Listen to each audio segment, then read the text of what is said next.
muy bien. Así es el pecado. Pero para entender esto, vamos a empatar un poquito lo que significa el pecado. Porque hoy en día, pues, hablar de pecado como que, uy, no, estás fuera de onda, pastor. Bueno, pero es que nosotros nos regimos a lo que dice la Biblia, lo que Dios nos dice que debemos enseñar. Bueno, vamos a Génesis 2, 26 al 27. Si no tienes ahí tu Biblia, por favor pide una que te la hacen llegar las personas de protocolo. Muy bien. Génesis 2, 26 al 27. Vamos a mirar qué dice, por qué tenemos que ir atrás para entender lo que es la vida de pecado. Entonces dice, entonces Dios dijo, hagamos a los seres humanos. O sea, estaban en una reunión ahí.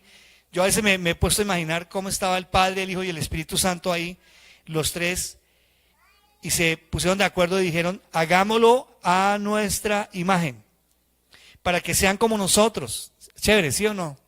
No ser ellos egoístas, sino quería que el ser humano se pareciera a ellos. Ellos reinarán sobre los peces del mar, las aves del cielo, los animales domésticos, todos los animales salvajes de la tierra y los animales pequeños que corren por el suelo. Así que Dios creó a los seres humanos a su propia imagen, a imagen de Dios los creó, hombre y mujer los creó. Y ahí está claro el propósito de Dios para los seres humanos. Entonces quiero hoy recomendarles algo para los que nos están acompañando desde hace unos meses o unos días, o de pronto hace un corto tiempo. Quiero que hagas algo interesante de aquí en adelante.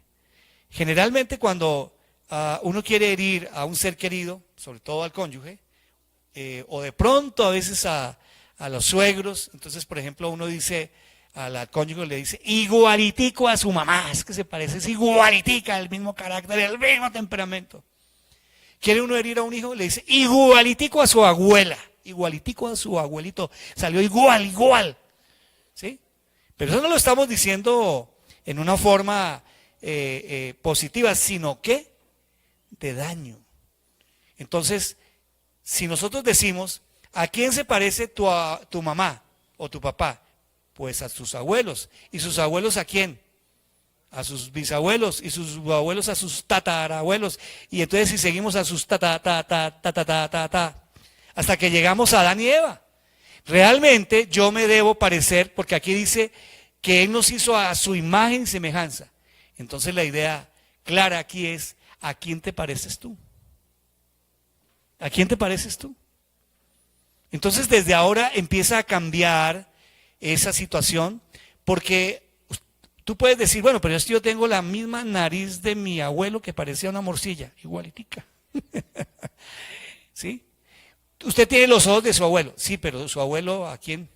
Y si se va remontando atrás, yo quiero contar algo interesante. Mi esposa viene, ella es mongólica, ¿sabían ustedes? Y ese es el gentilicio correcto del mongol. Sino que los niños con síndrome de Down, como tienen carita de mongoles, por eso le ponen síndrome de Down, pero son mongólicos.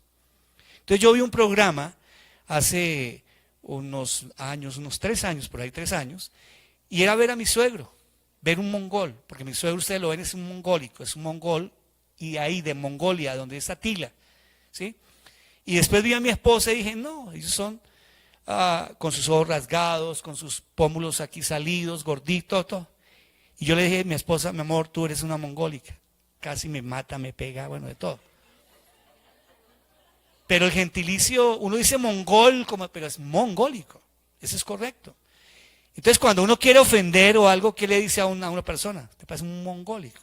Es terrible decir eso. Pero por eso es que a los niños les han puesto, esto es por esa región. Pero entonces mi esposa me dijo, ¿qué? ¿Yo qué voy a venir de allá? ¿Mi papá qué va? Pero era ver a mi suegro calcadito. Y me acuerdo que en un segundo programa, ella vio otro programa y dijeron, todos los que vienen de Mongolia tienen una mancha. Y médicamente me explicaron que se llama la mancha de qué? Mongolesa. Los médicos, hay algún médico, bueno, aquí no están hoy los médicos. Pero resulta que cuando ella se da cuenta, todos los hermanos de ella tienen esa mancha. Todos, entonces era mongólica. Entonces cuando ella va y ve eso y dice, wow, se quedó aterrada. Y ahora que estuvimos hace un par de meses con un cuñado, él no se encontraba la mancha. Y no se la encontraba, decía yo. Entonces le dijo, pero su esposa ya le mostró las nalguitas, a veces las tiene ahí. ¿O no? Dijo, no, pues que a veces no se las deja ver. Entonces, él todo aterrado. Pero empezaron, entonces claro, la esposa le llamó mucho la atención lo que yo estaba contando, porque era el único de los 8 hermanos que no tenía la mancha. Pues no, señor, sí la tenía. ¿Dónde la tenía acá? No, mi amor. Aquí, porque no se la alcanzaba a ver. Y cuando le dijeron todos, ay, usted entonces no es regalado, usted no es adoptado, también es mongólico, qué bueno. ¿Saben? Si yo me pongo a remontarme de dónde salieron los mongólicos, de dónde vienen los mongoles. Entonces quiero esto es para que ustedes se sientan tranquilos, porque a veces cuando sentimos que la raza, que de pronto sentimos que la etnia, que la cultura nos hace diferentes a todos. No, qué pena. ¿Saben que la Biblia me dice que todos estamos y somos iguales a quién? Delante de Dios, hombres y mujeres. No hay diferencia. Porque aquí es claro el versículo, dice, hagamos a los seres humanos a nuestra imagen. O sea que la próxima vez que alguien te quiera ofender, sea tu esposo, tu esposa, tu papá, tu mamá, tu abuelo, tu hermano, porque si ustedes se han dado cuenta, a veces cuando hay peleas entre los hermanos, cómo nosotros nos ponemos a pelear juntos y ¿qué le decimos? Usted es el arrimado, usted fue el regalado, por eso es que usted es así. Y ofendemos de esa forma. Y varios lo hemos hecho. Y quiero hoy en primer lugar decirte que hay algo muy interesante y es que aquí encontramos cuál es el propósito de Dios. El propósito de Dios, número 1, dice, ese es el propósito de Dios. Número 1 dice en Isaías 43:7, pongamos Isaías 43:7, dice, traigan a todo el que me reconoce como su Dios, porque yo los he creado a mi gloria, fui yo quien los formé. Ayer estábamos viendo con mi esposa, bueno, yo lo había visto, pero no completa. Ayúdenme ustedes, ¿cómo era uno que se queda en un aeropuerto? ¿Cómo se llama? Terminal. Fue tremendo que este hombre demorara meses ahí, no pudiera, los que han visto esa película, me pareció interesante ver que la frontera la colocan los hombres. Nosotros cuando fuimos creados todos con la misma situación. ¿Y qué nos ha llevado en un momento a separarnos? Primero, el género de sexo, hombres y mujeres. Segundo, ¿qué otra cosa nos ha llevado a separarnos? La parte socioeconómica nos ha separado. Luego nos ha separado la parte morfológica, la forma en que somos. Unos somos más altos, bajitos, chiquitos. Si a ti te dicen describe a la mujer o al hombre colombiano, ¿cómo lo describirías tú? No hay forma. ¿Cómo es un colombiano? Físicamente. Miren, diverso. Tú no puedes decir cómo es un colombiano, menos un latino. Generalmente hay razas un poquitico más, como el caso de los ecuatorianos y de pronto los peruanos, son un poquitico más mestizos, menos mestizos y más indígenas, entonces hay un poquito más. Pero si a ti te dicen, ¿cómo es un venezolano? Tampoco, no lo pueden sacar. Ustedes ven todos, si paráramos aquí diríamos, ahí no sabría uno quién es venezolano. Difícil. Hay unos rasgos. Lo mismo pasa con el colombiano. Pero hay algo que no podemos. ¿Quién inventó todas las razas, los colores de cabello, de ojos? ¿Quién los hizo? Dios. Entonces, en esto es difícil en un momento dado determinar qué es lo que Dios quiere en cuanto a qué variedad de razas y todo. Porque ahí no hay distingos de nada. Nos distingue a veces la condición social, lo que tenemos, el idioma, la cultura. Pero en Isaías 43:7 dice, traigan a todo el que me reconoce como su Dios, porque yo los he creado para mi gloria, fui yo quien los formé. ¿Quién nos ha formado? Dios. Pero miremos 4 cosas para lo cual esto nos resume. ¿Qué es lo que realmente está en el propósito de Dios, del Padre, del Hijo y del Espíritu Santo? Número 1, fuimos creados a imagen de Dios. Entonces, ¿A quién te pareces tú? Christopher, ¿a quién te pareces tú? A Dios. Esa es la respuesta. Denme un aplauso. Se acaba de ganar un aplauso. ¿Sí? Pregunta uno, Elizabeth, ¿a quién te pareces tú? A Dios. Y creo que muchas veces de pronto te dijo, ¿te pareces? ¿Te dijo alguna vez? ¿Te pareces a tu mamá? ¿Te pareces a tu hermana? ¿Te pareces? Ella dice, uy, sí. ¿Cuántos aquí hay hijos que le han dicho igualitico a su abuelo, pero no con cosas buenas a veces? ¿Quién aquí a un hijo lo han comparado con el abuelo? ¿Hay alguno acá? Bueno. Y entonces uno dice, pero ¿para qué lo estoy haciendo? Porque aquí es claro, aquí dice, fuimos creados a la imagen de Dios. O sea que uno no se imagina un ser humano violando, un ser humano. Me contaban en estos días, yo no sé quién fue el que contó el testimonio, el día viernes fue, donde le preguntó a alguien, ¿por qué no creía en Dios? Y dijo, porque yo vi a mi propia tía quemar a mi mamá. Le cogió gasolina y le prendió un fósforo y la quemó. Y así murió mi madre. ¿Cómo quiere que yo crea en Dios? Yo no sé, ¿fue alguien de acá que lo contó? ¿Quién? ¿Quién? Ah, René, sí, ya dije, alguien contó la historia. Duro, ¿no? Eso es tener la imagen de Dios. La desigualdad. Hombres y mujeres que no les interesa la vida de otros, matan sus semejantes. En segundo lugar, para representar y manifestar y dar la evidencia de Él. Se dice que un niño, la primera imagen que ve que representa a Dios en la tierra es el Padre. No quiere decir que la madre no lo pueda hacer, pero lo representa mejor un padre. Porque el padre es el protector, el padre muchas veces es el dador, porque ha perdido los roles. Y saben que en este momento ya existen movimientos feministas que están cansados del famoso feminicidio. Ya han visto que en Europa ya sufrieron eso, están cansados de que dicen, ya no freguemos más. Estamos dejando al hombre aparte y entre más dejemos al hombre aparte, más va a ser un caos este mundo. Busquen en las redes y verán todo el movimiento que hay ahora de mujeres y mujeres jóvenes que ya están cansadas con el famoso feminicidio.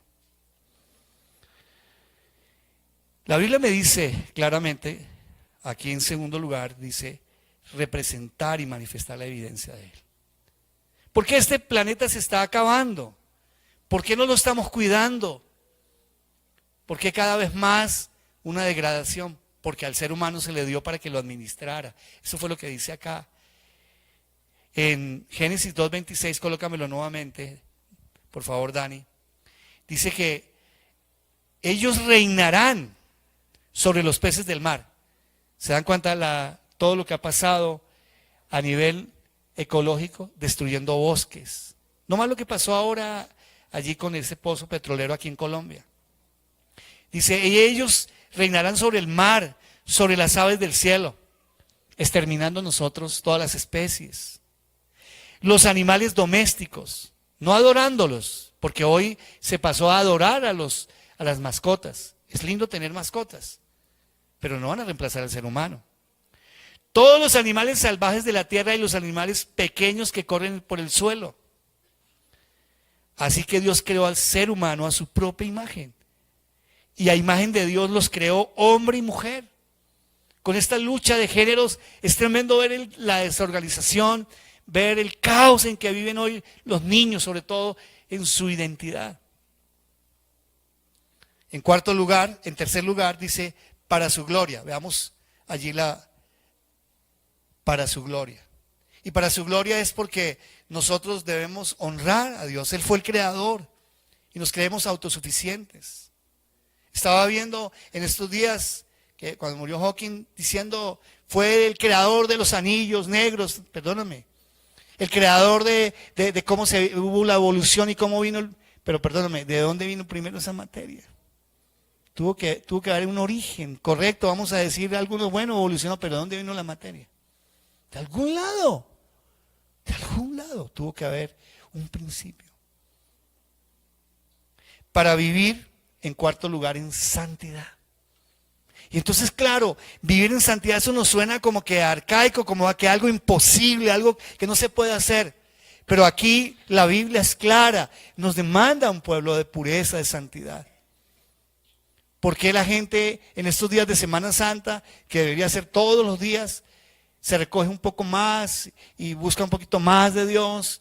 Y entonces hacen sus procesiones, hacen una serie de cosas bonitas, tratando de decir, y vuelvo y digo, son unos buenos actos que tienen que convertirse en realidad, no solamente en actos. Ese es el propósito. Pero ese propósito se perdió. Y entonces la Biblia me dice en Romanos 2:23, pues todos, ¿qué dice? Todos hemos pecado. Nadie puede alcanzar la meta gloriosa establecida por Dios. Porque fallamos en eso. Bueno, cuando Adán y Eva fueron creados, ¿cómo fueron creados? Sin pecado y sin mancha. Y uno no se puede imaginar a Adán y a Eva, oiga, pero ¿cómo es posible? Sí, pero ellos admitieron cuando Dios les dijo, no comerás de ese árbol del bien y del mal, porque cuando lo coman, cuando entren allí, entonces van a pecar y va a entrar en ustedes, en los seres humanos, algo que se llama pecado. Y pecado es todo lo que está en contra de Dios. Y claro, ustedes me dirán, bueno, pero en algunas culturas una cosa es pecado, otras no. En eso te voy a decir que sí, algunas cosas, que las pueden denominar así. Pero tenemos que ir a la fuente, ¿qué dice la Biblia frente a lo que llamamos los principios bíblicos? Hay principios que en cualquier parte del mundo, el asesinato, el homicidio, en todos lados es malo. Si no, entonces no estaríamos peleando para que algunas culturas de indígenas, de personas que viven en condiciones, como el caso de algunas culturas en algunas regiones, que hacen cosas que no están de acuerdo a la naturaleza humana, de acuerdo a esa naturaleza de Dios. Y no tenemos que ir a otro lado. Pues todos hemos pecado.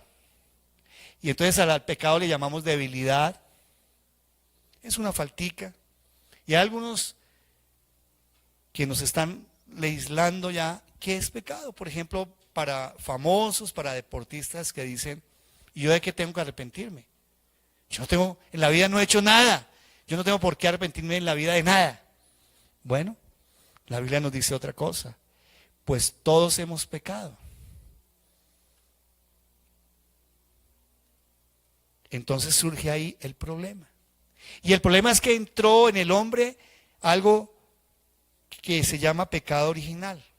Y el pecado original es el pecado, es ese germen, en cierta manera es un gen espiritual que luego se traduce a la parte material, física, se transporta a esas áreas y entonces surge el pecado.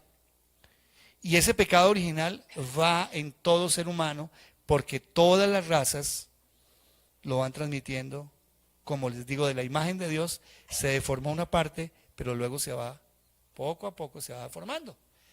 Entonces miren, por ejemplo, en la Biblia nos relata que dos gemelitos estaban en el vientre de su madre y estaban peleando ahí agarrados. Ya desde ahí están agarrados, porque ya estaban concebidos en pecado. Eso es lo que dice el rey David. Mi madre me concebió en pecado. Quiere decir que todas las razas que vienen desde Adán llevan el pecado. ¿Qué es el pecado? ¿Qué es el pecado original? ¿Qué es la naturaleza? Esa naturaleza de Dios se fue perdiendo cuando entra el pecado. Entonces el pecado viene y uno dice, ¿desde cuándo en un momento dado está el pecado en el hombre? En el momento lo lleva ahí en su gen. Y si tiene otro ser humano, lo lleva ahí, así sea in vitro, lo va transmitiendo. Mire, por ejemplo, un niño, desde que nace está expuesto ya a mostrar su naturaleza de pecado y se pone bravo, ¡ah! no le entetica y chilla y se agarra así.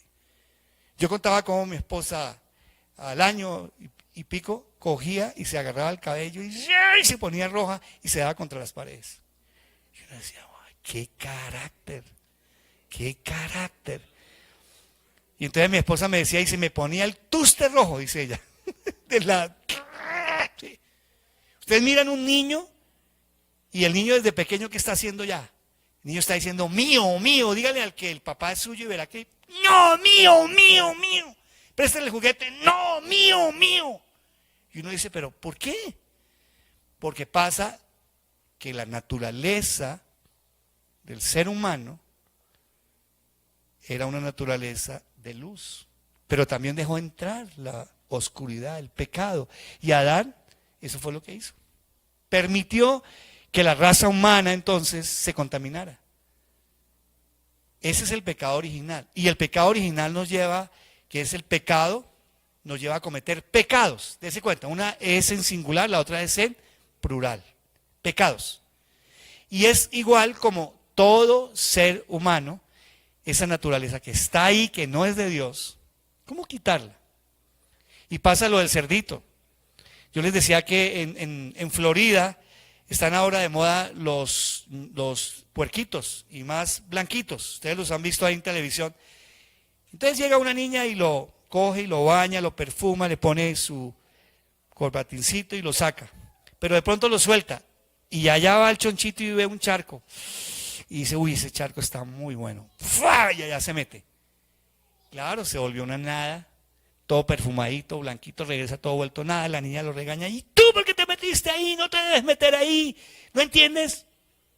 Entonces lo baña el otro día, y lo saca, el mismo paseíto, lo suelta. Y cuando ve el charquito, ¿qué creen que hace el chonchito? Pues otra vez va y se mete. Y la niña otra vez, ¿no entiendes que tú no estás para esas cosas? ¿Tú no entiendes que tú ya eres domesticado? ¿Usted cree que el chonchito qué va a decir? Ay, entiendo. No va a entender. Lo saca el otro día y ¿qué pasa? Igual. ¿Saben cuál sería la solución? ¿Cuál sería la solución? Que cambie su naturaleza. Bueno, esa es una mente ya que va más allá. Bueno, muy bien. Entonces el problema es el pecado. Y me acuerdo que el pastor Ever hizo una predicación hace un par de años. Pastor Ever, alguien que estaba aquí, era el staff, ahora es el que está con gente con propósito, con su esposa en Cedritos. Dice que un día contrató a un señor que estaba arreglándole su lavadora. Y entonces él supo que él era pastor, le dijo, yo fui una vez en un tiempo, yo fui cristiano. Entonces le preguntó el pastor, ¿y usted fue cristiano? Y sí, ¿y qué pasó ahora? Dijo, no, es que ese berraco pecado sí. ¿Ve? Y sacó una predicación que se llamaba así, el berraco pecado, los que se acuerdan. Porque el problema, ¿cuál es? Dile al que está al lado, el pecado. ¿Cuál es el problema? El pecado. Berraco pecado. ¿Qué es pecado? Entonces miremos, es la acción, sentimiento o pensamiento que vaya en contra de las normas de Dios. Y tú me dirás, bueno, pero es que en tantas culturas, claro, pero es que nuestro libro, texto, es la Biblia. Y ahí es donde nosotros podemos mirar y confirmar qué cosas van en contra de Dios. Por ejemplo, si yo te digo a ti, ¿la amargura es buena? Y entonces médicamente uno puede decir, es que el que vive amargurado se dice en portugués. Y entonces el que vive amargado, ¿y usted cómo sabe a ver que eso es pecado y todo? Bueno, veámoslo por ejemplo en la Biblia. No porque lo dicen los médicos.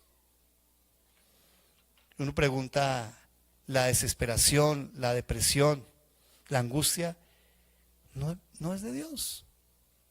¿Ven? Entonces hay cosas que uno dice, bueno, ¿cómo las puedo determinar?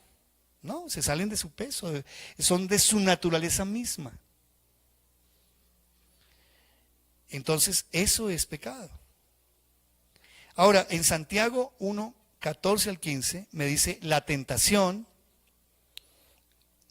viene de nuestros propios deseos, acuérdese. Pero viene la tentación, pero dice, los cuales nos seducen y nos arrastran. De esos deseos nacen los actos pecaminosos y el pecado cuando se deja crecer da a luz la muerte. Santiago 1, 14 al 15. Y veamos que el pecado que es todo lo que va en contra de Dios. Número 3, es un proceso.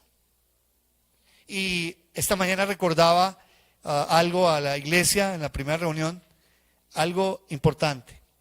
Mire cómo puede tener la tentación un proceso del pecado. Hace un par de años en Carulla compramos un mercado.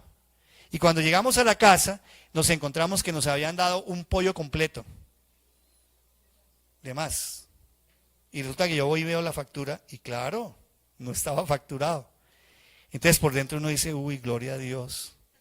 Gloria a Dios, ¿cómo así que gloria? Qué bendición. No, yo no dije eso, la verdad, no lo dijimos. ¿Saben qué hice? Le dije a mi esposa, mi amor, hay que devolver eso, porque eso no está facturado. Entonces, mire, ahí, ¿qué empezó a haber ahí?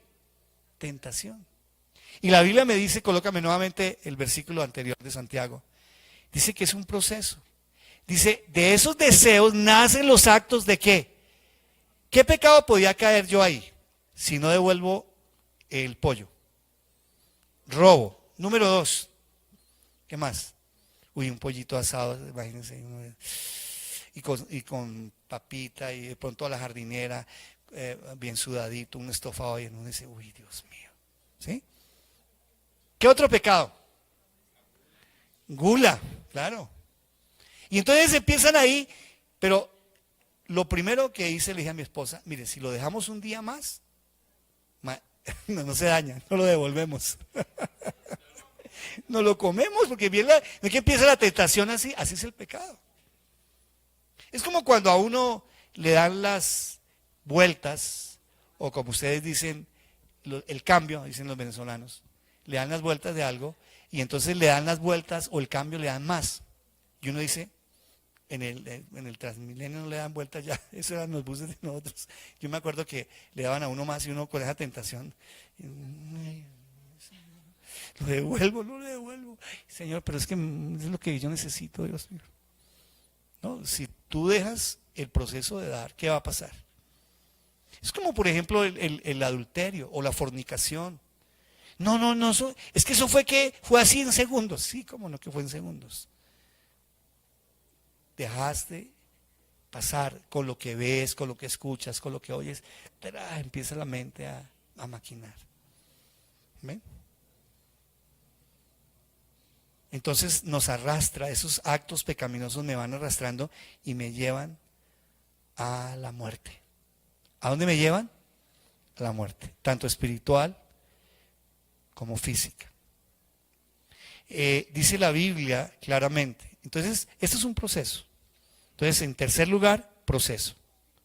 En Romanos 6:23, parte A, me dice que, pues la paga del que deja el pecado, ¿qué es? La muerte. Y ahí quiero detenerme un poquito a lo que quiero, porque le puse el mensaje, el pecado, compre ahora y pague después. Resulta que hace mucho tiempo se inventaron, a mí me gustan mucho los huevos fritos, todos huevitos fritos, wow. Bueno, ya no puedo tomar chocolate. Y con panecito francés, ¿cómo les parece ese desayuno así? ¿No? Huevos fritos bien. Bueno, yo no sé si a ustedes les gusta medio con la yema blandita. ¿Crudita? ¿Te gusta? Bueno, muy bien. Yo sé que a algunos no les gusta crudito. Pero me acuerdo cuando hacíamos con las famosas, ¿cómo se llama? Cacerola.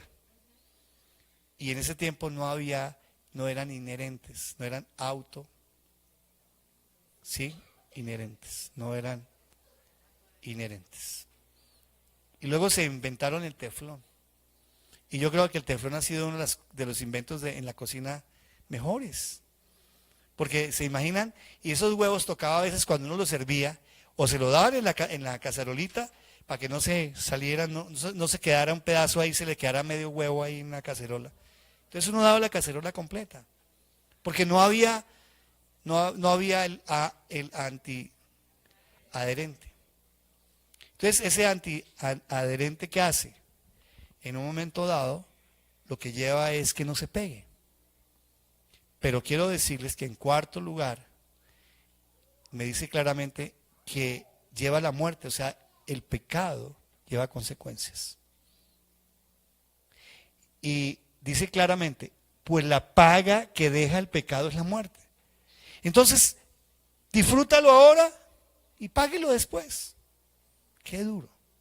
Téngale más temor a las consecuencias que al pecado. Porque al final el pecado, nosotros podemos arrepentirnos, pedirle perdón a alguien, poder tratar de restaurar y poder hacer. Pero las consecuencias, ¿cómo haces tú para restaurar las consecuencias? No es fácil. Por ejemplo, alguien que cometió adulterio y tuvo un hijo por fuera de su matrimonio, ya no puede coger, lo único que puede hacer es asesinar su chinito, pero peor todavía. Porque ya no es adulterio, sino que homicidio. ¿Y saben que en la Biblia hay alguien que hizo eso? Que la embarró feamente y era el rey David. Por estar haciendo cosas que no le correspondían, porque él debía estar en la guerra, debería estar en sus asuntos, todos los días se levantaba en la terraza de su palacio y allá había una mujer que se bañaba y empezó a desearla todos los días. Y ahí, hasta que un día la trajo, estuvo con ella, tuvo relaciones sexuales y la dejó embarazada.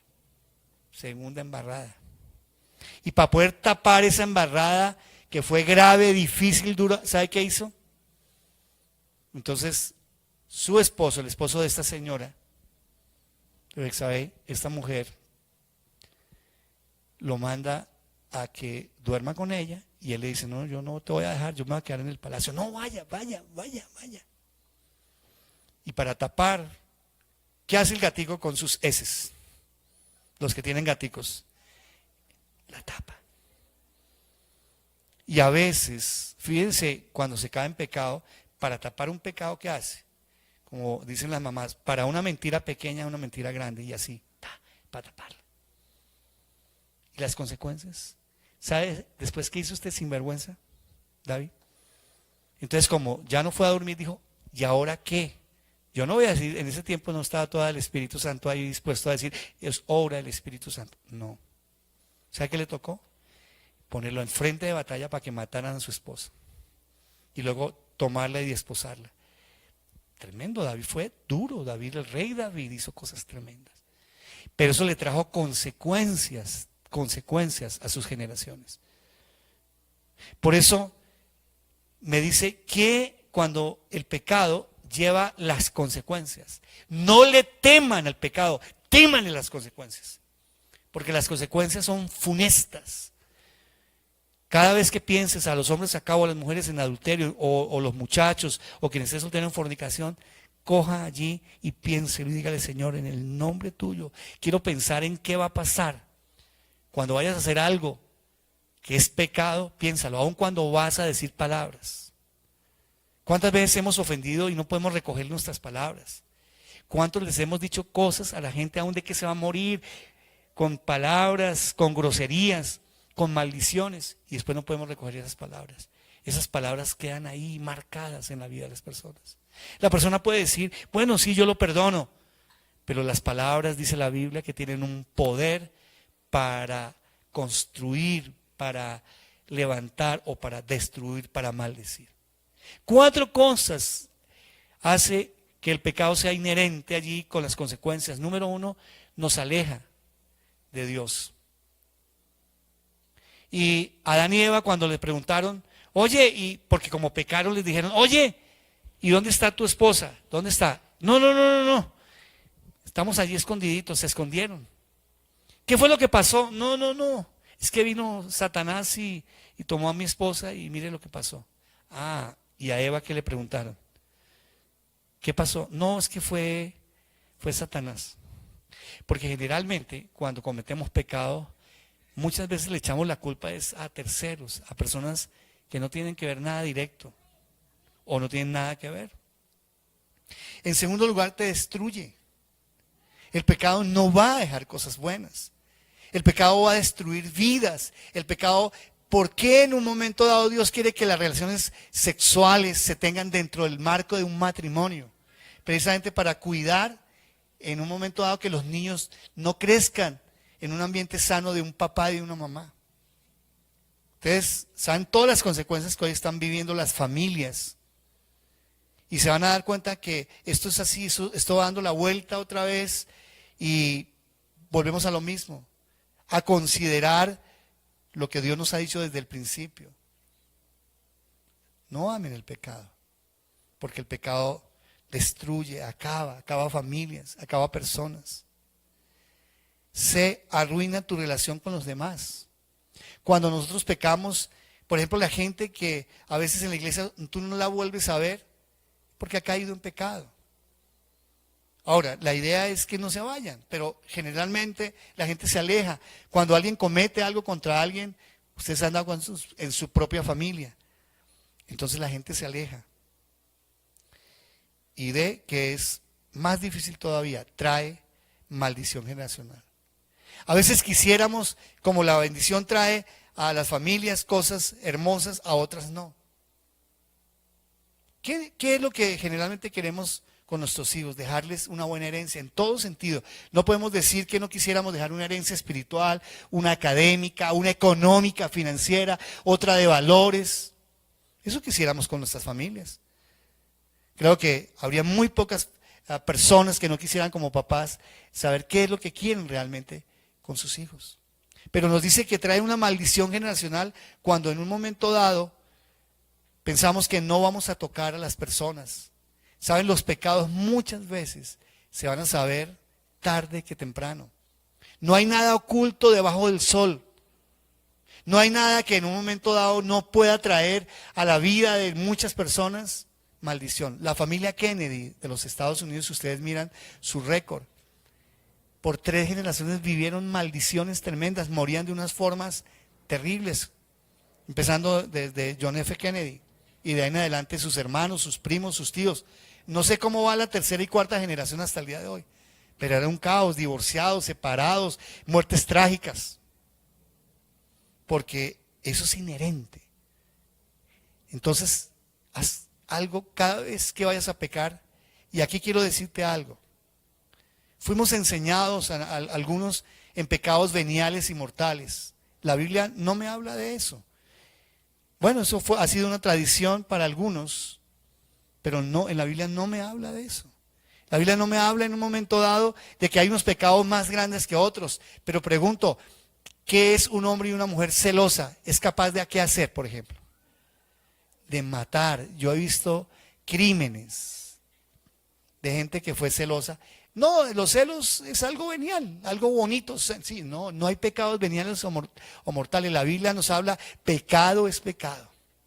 ¿Cuántos no han matado en un momento dado por tapar una mentira? No, la mentira. No hay mentiras blancas o mentiritas negras. La mentira, es un absoluto.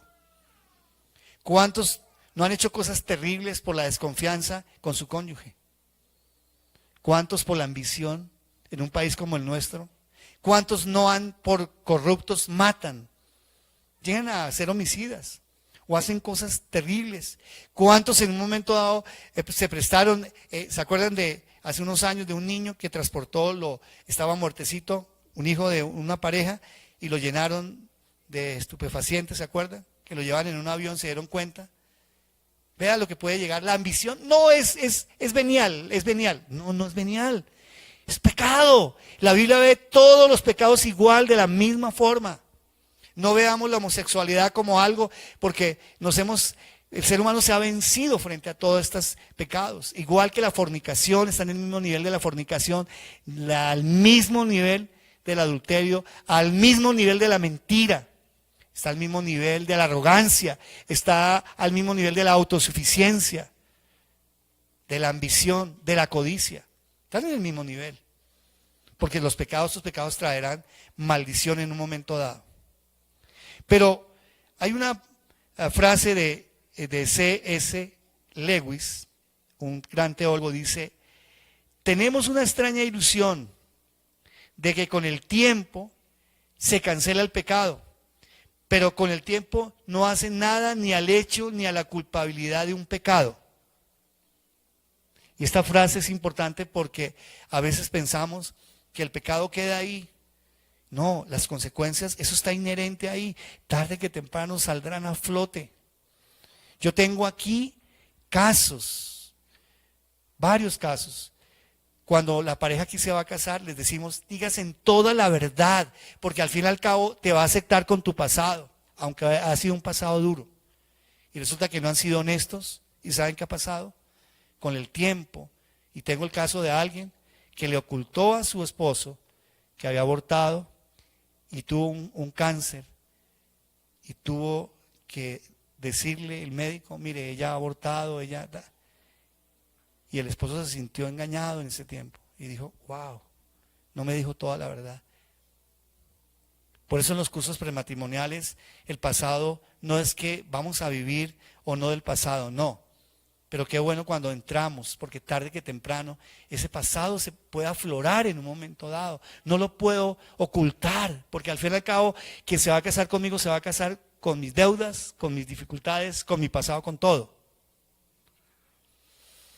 Dice en 1 de Pedro 2, 21 al 22, pues Dios nos llamó a hacer lo bueno, aunque eso signifique que tengan que sufrir tal como Cristo sufrió por ustedes. Él es su ejemplo y deben seguir sus pasos. Él nunca pecó y jamás engañó ¿a quién? A nadie. Tremendo, ¿cierto? ¿Cuántos quisiéramos vivir como Jesús vivió? Entonces, en quinto lugar, Él es el ejemplo. O sea, que es el ejemplo a seguir. Si hay posibilidades en un momento dado de vivir para Dios, si hay posibilidades. Cuando la gente dice, es que es imposible, con un mundo de tanto materialismo, con tanta tentación, es imposible vivir realmente para Dios como Él nos lo demanda desde el principio. No, la Biblia me dice que Él desea que lo veamos como el ejemplo. Dice en Hebreos 4:15, Hebreos 4:15, nuestro sumo sacerdote, o sea, Cristo, comprende nuestras debilidades, porque enfrentó todas y cada una de las pruebas que enfrentamos nosotros. Sin embargo, Él nunca pecó. Esa es la diferencia. Claro, entonces, cuando Él se encarna en un hombre, Él no tenía la naturaleza de pecado. Entonces, esa naturaleza no estaba en Él, pero así como tuvo, porque la gente puede decir, no, pero es que Él vino sin naturaleza de pecado. Perdóname, Adán y Eva, ¿cómo vinieron? Sin esa naturaleza de pecado. La adquirieron cuando pecaron. O sea, no hubo desventaja en un momento dado. Él no utilizó, dice la Biblia, que Él se despojó de todo. Pero Él vivió todas las tentaciones.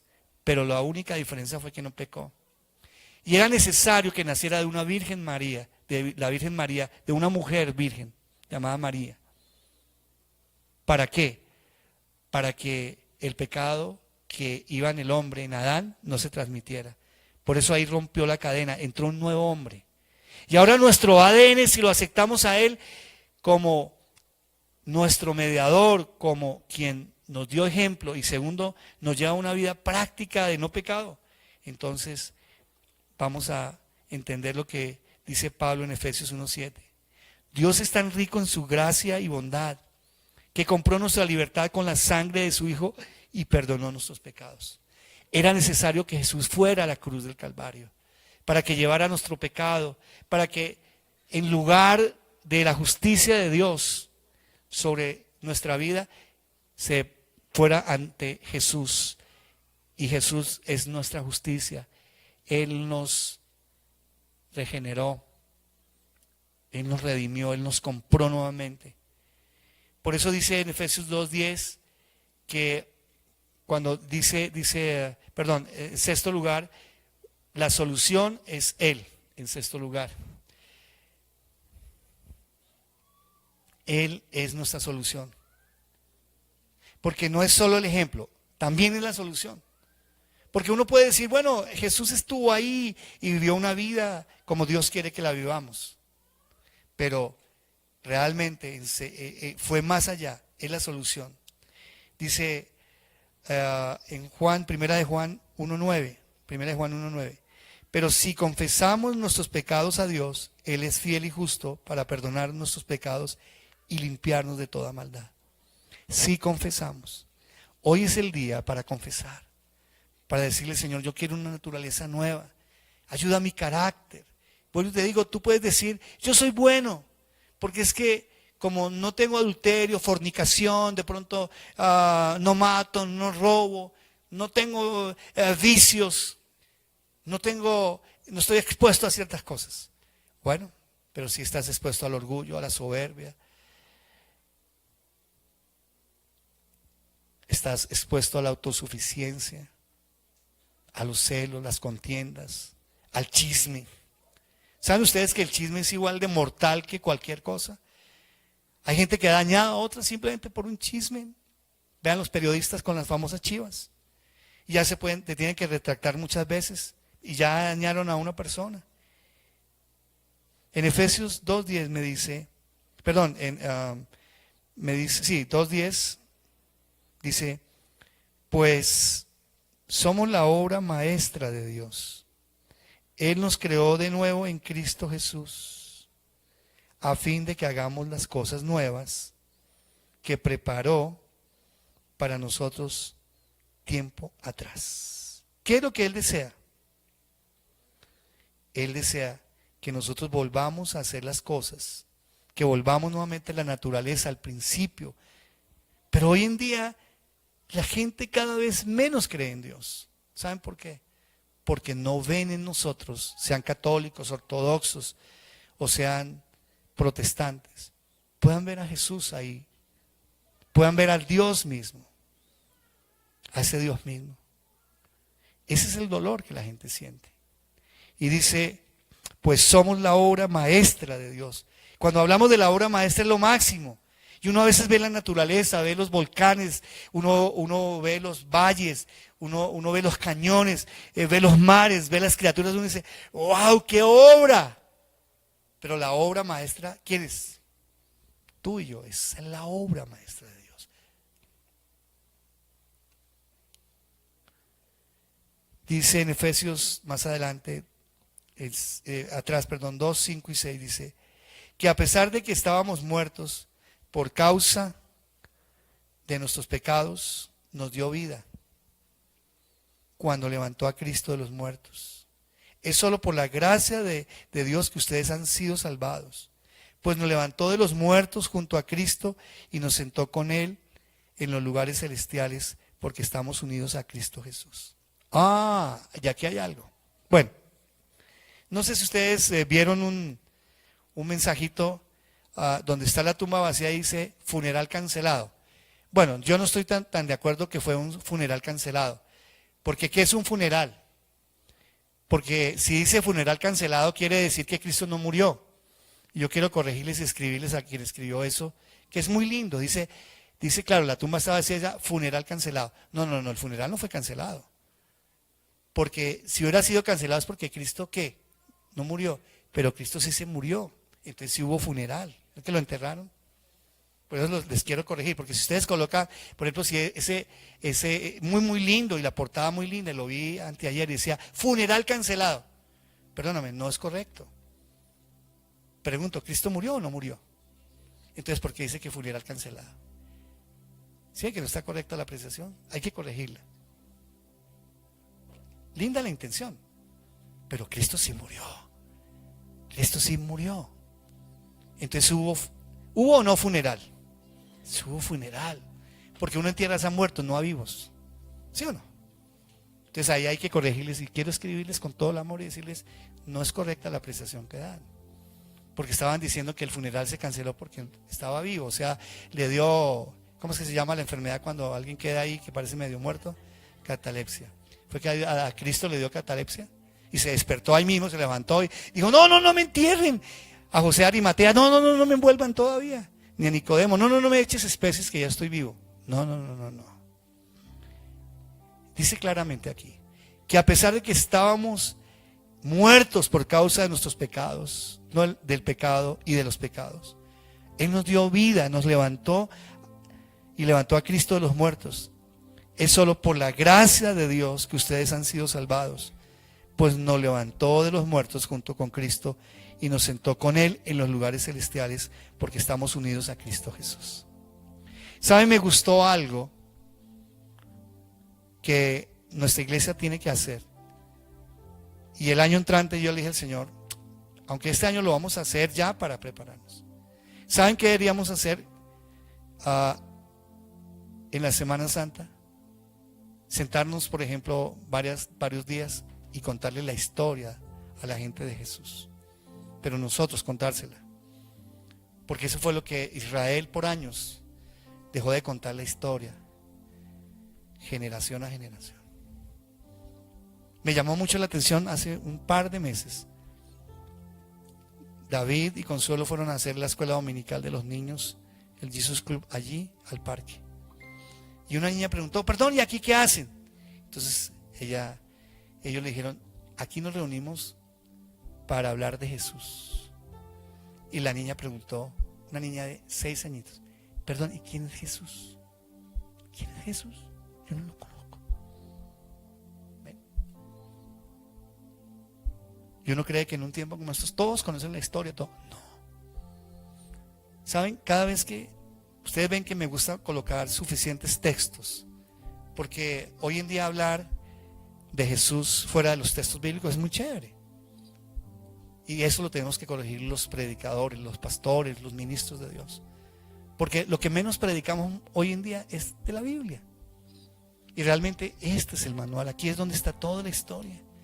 Qué lindo que pudiéramos leerle a nuestros hijos, a nuestros nietos, a nuestros bisnietos, abuelito o bisabuelo, o papá o tío, ven, siéntense y contamos la historia. Yo sé que muchos para estos días, ¿qué es lo primero que piensan en Semana Santa? Vacaciones. No, está bien. Pero donde vayas, qué bueno que pudieras estar allí. ¿Saben que este texto nos lleva al 6.º punto que dice que a pesar de que estábamos muertos por causa de nuestros pecados, nos dio vida cuando levantó a Cristo de los muertos? Es solo por gracia de Dios que ustedes han sido salvados, pues nos levantó de los muertos juntos. En 6.º lugar está la garantía. ¿Saben? Pablo dice algo muy duro. Pablo dice que si Cristo no hubiera resucitado, vana sería nuestra ¿qué? Nuestra fe. ¿Y por qué es que me preocupa esa imagen que mandaron? Funeral cancelado.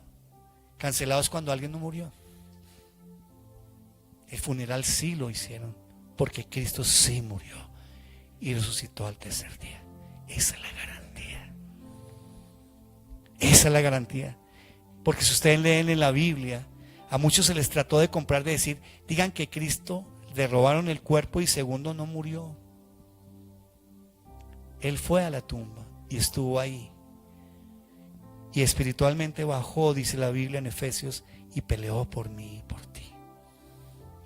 Haz esto para que entiendas que la garantía es la resurrección. La resurrección de que tú puedes vencer al pecado como Él lo hizo.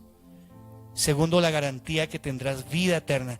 Que si hoy murieras, no dirías como alguien en estos días le preguntaron. Si tú mueres, ¿qué pasa? No sé. ¿Crees que hay vida después de la muerte? No lo sé.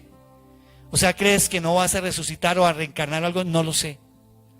Pero si hoy yo te preguntara, si en este mismo instante o esta noche Dios te llamara y te dijera, te vas conmigo. Estos días yo estaba reflexionando y dije, en cualquier momento yo me puedo ir y me va a llamar el Señor.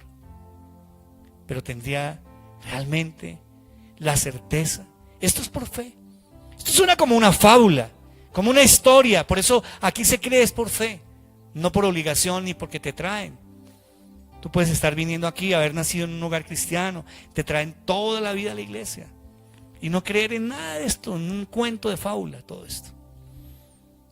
O simplemente tener una religión más, porque debes pertenecer a una religión, eso lo dice la sociedad, pertenece a una religión, en algo en que creer. Pero haz así con tus manos, tómalas así y ahora entrelázalas, así. Esto te va a dar un simbolismo para que te vayas entendiendo finalmente qué es lo que termina la predicación. Colócame el versículo, Dani, por favor. Dice, el último, antes de este. Dice claramente, ¿listo? Miren lo que dice la última parte. Mantengan su mano así que esto les va a ayudar. Dice, pues nos levantó de los muertos junto con Cristo. Si deseas escuchar este u otros mensajes, síguenos a través de nuestras redes sociales y no olvides suscribirte a nuestro canal de YouTube. Dios te bendiga.